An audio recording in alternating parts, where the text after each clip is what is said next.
Hello and welcome to Break It Up. I'm Madhavdas G, and on this episode, we're joined by Mr. Jawed Ashraf, who's a former ambassador of India to France and Monaco, to analyze what's really happening between India and Pakistan. There's tension at the border. What can we expect, particularly in terms of the strategic fallout of all of these developments? Thank you so much, Mr. Ashraf, for speaking to us here at Times Now. And let me begin by asking you, first and foremost, what is your estimation of how things are going to further escalate with Pakistan, given the recent missile strikes, ongoing cross-border skirmishes, particularly aimed at civilians coming in from Pakistan's side? What's your estimation, sir?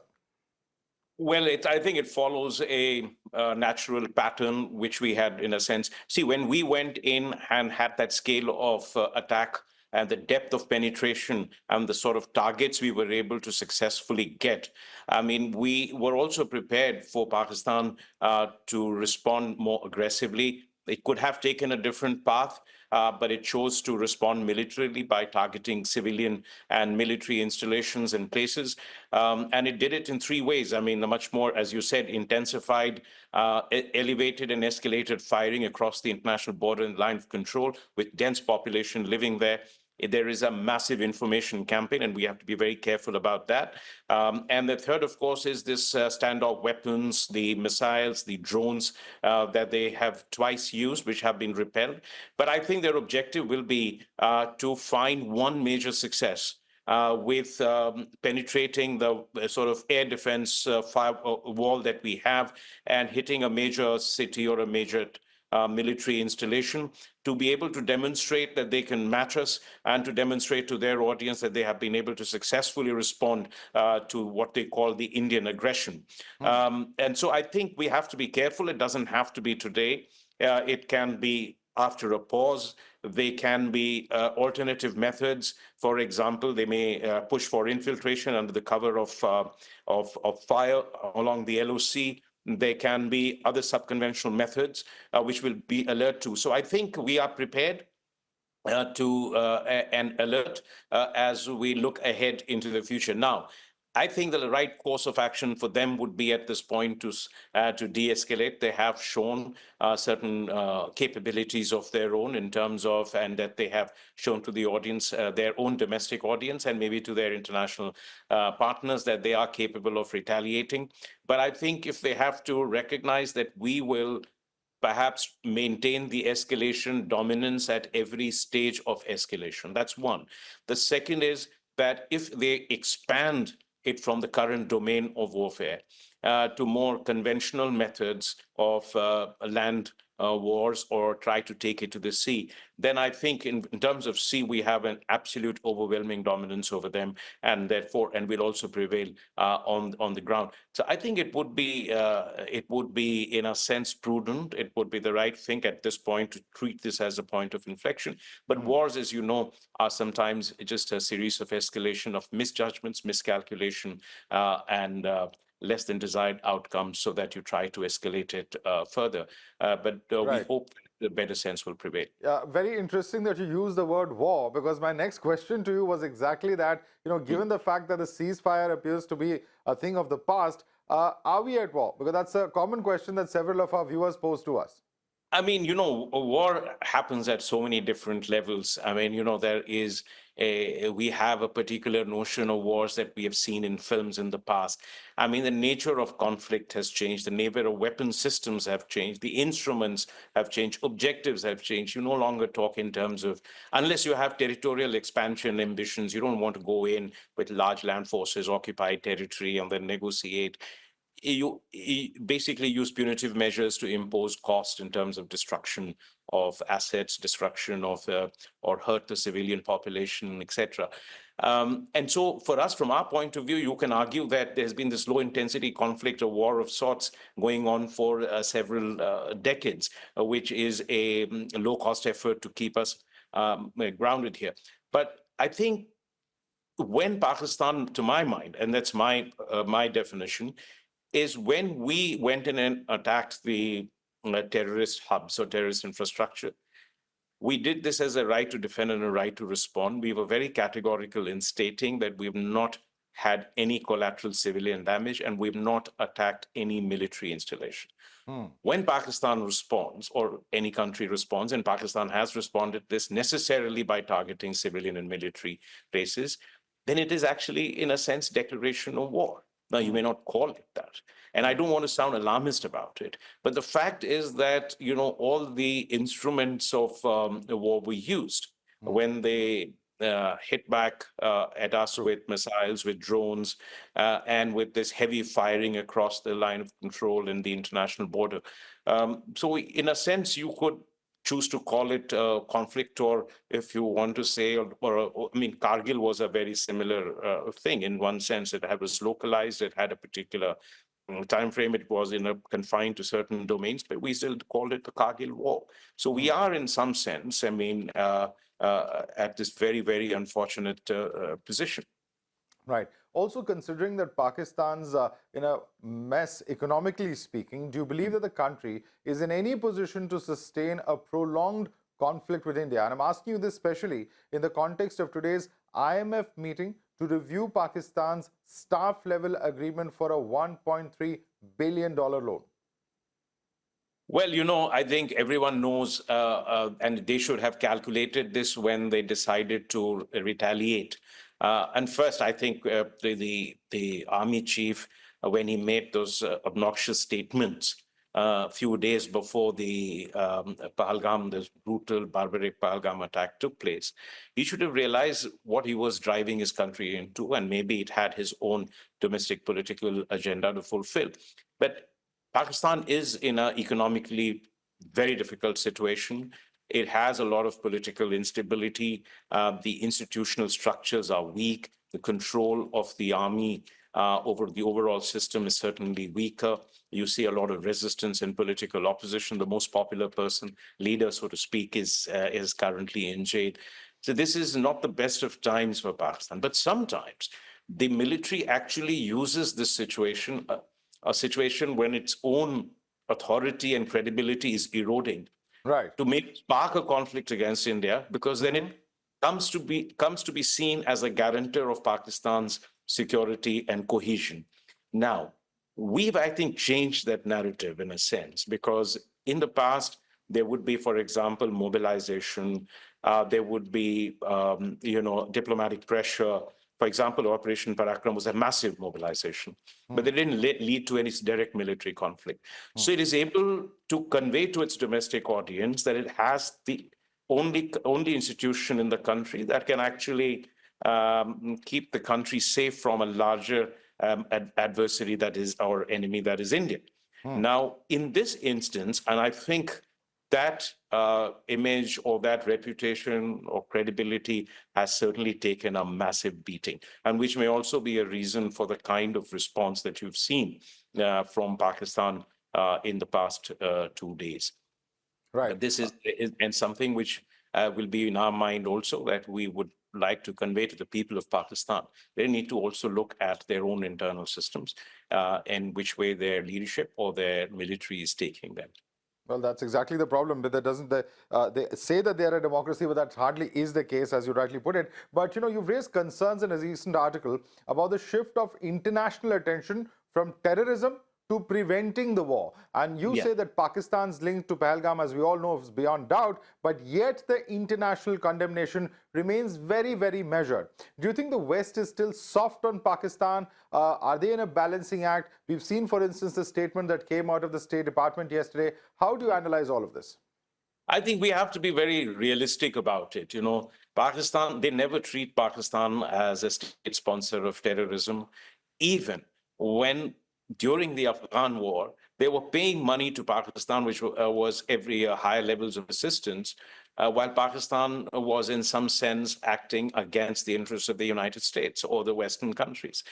But there is a certain strategic value that they have in Pakistan. There is a counterterrorism cooperation value that they have with Pakistan. You remember President Trump mentioned Pakistan's help in a State of the Union address. There is a certain geostrategic value that Pakistan has for them. And Pakistan does maintain very close, or at least tries to maintain strong relations with them. So when you are sitting at a distance, and there's a tendency, while remember, every country in the world will stand with us on terrorism per se, express solidarity and support, sympathy, but that does not necessarily mean that they will translate this into concrete action in terms of taking the requisite punitive financial or economic steps or diplomatic steps that would put pressure on Pakistan to change its behavior, because they will have their other calculations. I think the situation certainly has improved compared to the past, particularly if you look that we're no longer in that Afghan war state, or we're no longer in the Cold War era, and relations between India and other countries have improved dramatically. But I think there is a tendency to first say, yes, there is terrorism, but also a tendency to contextualize it as something that happens in a long-standing India-Pakistan dispute. And therefore, there is also while there's a condemnation, there is solidarity and support, they don't treat it the same way as they treat their own terrorism problem. And you've heard President Trump speak about it. They have been at war for thousands of years or something of that nature. And that is where we have to continue to keep diplomatic pressure with concrete evidence, with comprehensive legal case, whether we go to the UN Sanctions Committee or whether we go to FATF, or whether we deal bilaterally with countries and tell them that you need to condition your assistance to military as well as economic assistance to Pakistan, taking into account your relationship with us. And that is something that is a long kind of a term project. I can say that with France, France has a very clear policy that they will never provide military assistance since I served last there of any kind to Pakistan, because they are very cognizant of our strategic interests. And therefore, these are the kinds of things that we have to continue to maintain and sustain that pressure and generally put the squeeze for a change in behavior. But don't think that because we've had these wonderful strategic partnerships developing over the past decade, that we are necessarily in a position that every country will see things entirely from our point of view. Absolutely. And, one of the other questions that you've spoken about is a possibility of, a resort coming in from Pakistan side, using cyber terror, using the non-conventional methods, Yes. at least from their side more effectively. How serious and which sectors particularly would you think that we should be more vigilant about? I think cyber attack can emanate from anywhere in the world. Why I say this is because, nowadays when there is any conflict, adversaries try to test your systems. And those cyber attacks can try to disable your communication systems. They can attack the military communication systems on which the command and control develop. You may even see attempts, maybe, for example, at disabling satellites or commandeering satellites if they get support from very sophisticated powers. The reason I'm mentioning this is that even when you see the war in Europe or you see the war in Middle East, and if you see some of our previous military spikes in between India and Pakistan, we've also seen an escalation in attempts at cyber attack. Now, we are, of course, very, very mindful of this, and it is we have developed very strong national capabilities, but we also have very strong international partnership, because cyber security is, by its very definition, because of the seamlessness of the border, is something which we require strong international partnership. And I can say that during Balakot, we did witness a certain intensity of cyber attacks, which we were able to repel. Right. But Last. subconventional is something which is, as I have told you right in the beginning, is something which is very much part of Pakistan's playbook, and the effort could be to mount another subversive incident or act within India, just to sort of create confusion, in a sense, also affect the morale or create a sort of a social tension within the country. Absolutely. And my last question to you, you've outlined the need for a comprehensive counter-terrorism strategy. In the context of what's happening this time round, we have an all-of-government approach. Our services are coordinating very closely. You could perhaps attribute that to the jointness exercises that we've had in the past, but it goes beyond that, because at every level, the government has prepared the people, the state governments are ready, and they're also seized of what could be the possible eventualities and fallouts. But could you walk us through what you mean by such an action plan for India and what it would ideally look like in your view? Look, you think of any terror attack of this nature, right? Of which happens once every 4 to 5 years. It has a huge psychological, economic, security, social impact on our country. I mean, it will lead to a mobilization of the kind that we have seen just now for our military, even as we have to keep an eye on the northern border and on our Indian Ocean region. We see a huge economic cost, and our diplomatic energy is totally consumed in this. So I often speak about, the P's of pathways of terror, counterterrorism. So we need to strengthen our predictive abilities, which means that, we already are doing an exceptional job. The challenge of terrorism, as I have written, is its asymmetry. You can succeed 364 days in thwarting an attack. They need to succeed on the 365th day to achieve their objective. But that means we still need to strengthen our counterterrorism, predictive abilities, which is human intelligence, tech intelligence, our ability to collate different events, different points, and draw inference, correlation. For example, when certain things happen in Balochistan, etc., as Ambassador Vivek Kaju pointed out in one of his articles, it was an indicator that they might attempt to do something against us. Predictive ability, then we need to strengthen our preventive ability, which includes ability to track terrorists before they are in a position to attack. We've, of course, I have to say that this war has also been conflict has shown us that we have used a lot of our own equipment, not just what we have got from outside. Both those developed by DRDO and made by public sector units, but more encouragingly also by startups in the small private sector, and they've been as effective. And this battle has tested in real situation the effectiveness and have shown that they are actually working. Akash, for example, or some of our drones and things. So we have to improve our preventive, and we have to work a lot on, if the terrorist attack is imminent, how do you preempt it? And that's, again, requires a very special kind of counterterrorism training and mobility in doing that. And of course, if you fail in that, you have to protect, and that it's followed by punitive steps and then persuading the international community. Now, the important thing that you've pointed out is the way we have responded to this. I think in a way that is measured, very calm. I mean, there is more heat on social media and television channels, if you can permit me to say so, than actually the way the government is dealing with it. Every statement is so measured, so clearly brought out. I think the coordination within the government, communication dominance has been very good. Coordination with state governments, sense of maintaining supplies, maintaining the essential services, being alert at the district levels, capital, state level, and then at the national level. All of this is very important.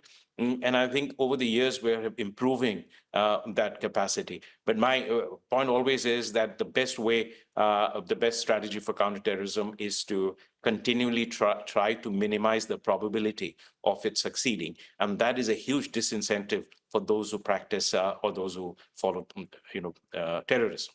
All right. Ambassador Jawed Ashraf, thank you so much for speaking to us here on Break It Up.